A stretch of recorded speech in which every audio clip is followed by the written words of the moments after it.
Imagine करो, आप सुबह 5 बजे दिल्ली एयरपोर्ट पे खड़े हो। आपने महीनों पहले अपनी फैमिली के लिए ये हॉलीडे प्लानिंग करी थी। आपका लगेज चेक इन हो चुका है और आप गेट के पास खड़े होके कॉफी पी रहे हो। तभी डिस्प्ले स्क्रीन पे बड़ा बड़ा रेड मार्क आता है, फ्लाइट कैंसिल्ड, और गेट पे भगदड़ मच जाती है। हर कोई काउंटर की तरफ भागता है और काउंटर पे खड़ा हुआ स्टाफ आपको एक ठंडा सा अनइंटरेस्टेड अपोलॉजी दे देता है। सर, मैम, ऑपरेशन रीजन की वजह से फ्लाइट कैंसिल हो चुकी है।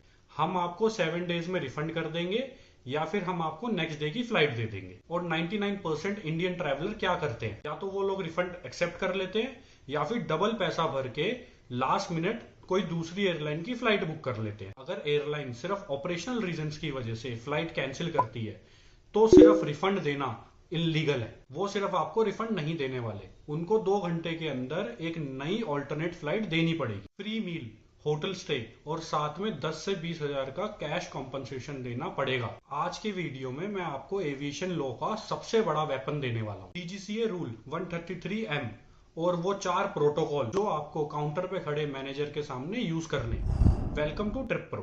बात करते हैं प्योर फैक्ट्स की। Directorate general of civil aviation यानी डीजीसीए के पास स्ट्रिक्ट रूल है जिसे कहते हैं civil aviation requirements, CAR, specifically CAR section 3 series M part 4। Airlines इस बात पर रिलाई करती है कि आपने ये 12 पेज का डॉक्यूमेंट नहीं पढ़ा होगा और वो आपके इस पैनिक और थकावट का फायदा उठाती है। लेकिन लॉ क्या कहता है वो आप ध्यान से सुनो। अगर एयरलाइन आपको फ्लाइट कैंसिलेशन का नोटिस 2 वीक पहले नहीं देती या फिर एयरपोर्ट पे आने के बाद फ्लाइट को कैंसिल कर देती है तो वो सिर्फ आपके पैसे वापस देके गुड बाय नहीं बोल सकते। उनके पास लॉ के अंदर 2 मैंडेटरी ऑप्शंस होते हैं। ऑप्शन ए, आपको 2 घंटे के अंदर जाने वाली कोई ऑल्टरनेट फ्लाइट प्रोवाइड करनी होगी। ऑप्शन बी, अगर वो आपको 2 घंटे के अंदर जाने वाली फ्लाइट प्रोवाइड नहीं कर सकते तो आपको full refund plus cash compensation देंगे, जो कि फ्लाइट ड्यूरेशन के हिसाब से 5 से 20 हजार रुपए भी हो सकता है। अब आता है एयरलाइन का सबसे गंदा ट्रिक। जैसे ही आप काउंटर पे जाके कॉम्पनसेशन मांगोगे तो उनका स्टाफ ये 2 मैजिकल वर्ड यूज करेगा, एक्स्ट्रा ऑर्डिनरी सर्कमस्टांसेस या ऑपरेशनल रीजंस। वो ऐसा क्यों बोलते हैं? क्योंकि डीजीसीए रूल के अंडर अगर कैंसिलेशन फोर्स मेजर यानी extreme bad weather, air traffic control strike या पॉलिटिकल इशू की वजह से हुआ है तो एयरलाइंस को कॉम्पनसेशन नहीं देना पड़ता। इसलिए एयरलाइन स्टाफ को ट्रेन किया जाता है कि वो हर कैंसिलेशन या टेक्निकल सैंग बोल के या फिर ऑपरेशनल रीजन बोल के टाल दें। मेरी बात ध्यान से सुनो। प्लेन में टेक्निकल फॉल्ट होना या फिर कैबिन क्रू या पायलट का लेट आना या एयरक्राफ्ट रोटेशन डिले होना, ये कोई एक्स्ट्रा ऑर्डिनरी सर्कमस्टांसेस नहीं है।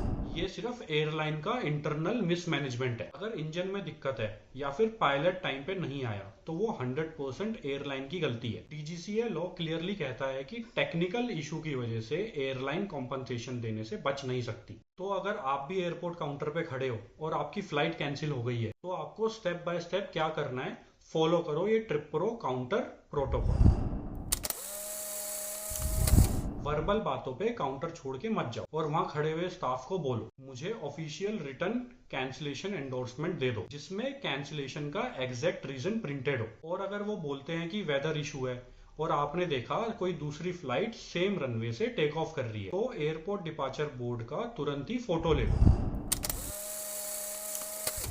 अपना फोन निकालो और वहां काउंटर पे खड़े हुए स्टाफ के आंखों में देखो और बोलो, under DGCA CAR section 3 series M part 4, technical सैंग के केस में आपको मुझे 2 घंटे में ऑल्टरनेट फ्लाइट देनी होगी या रिफंड के साथ कॉम्पनसेशन देना होगा। मुझे मेरे ऑप्शंस रिटर्न में चाहिए।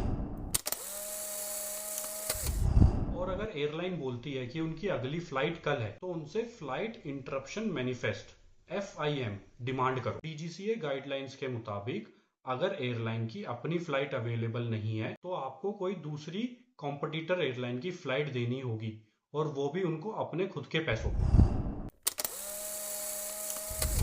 जब तक वो आपकी ऑल्टरनेट फ्लाइट अरेंज कर रहे हैं तो उन्हें आपको फ्री मील और रिफ्रेशमेंट देना होगा। अगर डिले 2 घंटे से ऊपर है तो फ्री होटल और एयरपोर्ट ट्रांसफर्स देने होंगे अगर फ्लाइट अगले दिन की है तो। लेकिन क्या होगा अगर काउंटर पे खड़ा स्टाफ आपसे बदतमीजी करे और सीधा बोल दे कि हम कुछ नहीं कर सकते? उनसे लड़ना या फिर चिल्लाना मत। अपना रिटर्न कैंसिलेशन सर्टिफिकेट और बुकिंग PNR लो और इन दो ऑप्शंस पे एस्केलेट कर दो। एयर सेवा ऐप डाउनलोड करो या airsewa.gov.in पर जाओ, ग्रीवियंस फाइल करो, पीएनआर और अपना कैंसिलेशन सर्टिफिकेट वहां पे अटैच करो। गवर्नमेंट सुपरविजन के अंडर एयरलाइन को इशू रिजॉल्व करना पड़ेगा। हर इंडियन एयरलाइन की वेबसाइट पे नोडल ऑफिसर का ईमेल आईडी होता है। CAR section 3 series M part 4 site करके डायरेक्ट लीगल एस्केलेशन भेज दो। बाकी मैंने DGCA रूल का ऑफिशियल PDF लिंक डिस्क्रिप्शन में अटैच कर दिया है, जिसे आप वहां काउंटर पे खड़े स्टाफ के मुंह पे दिखा सकते हो। एयरलाइन हर साल करोड़ों रुपए इसलिए बचा लेती है क्योंकि इंडियन ट्रैवलर्स को अपने राइट्स के बारे में तो पता ही नहीं है। अगली बार फ्लाइट कैंसिल होती है तो चुपचाप घर मत लौटना, अपने लीगल राइट्स डिमांड करना। और इस वीडियो को सेव कर लो, मेरे इस चैनल को सब्सक्राइब कर लो और अपने हर उस दोस्त के साथ शेयर करो जो ट्रैवल करता है। Travel smart, stand firm at the counter. और मैं मिलता हूं आपसे अगले मास्टर क्लास वीडियो में।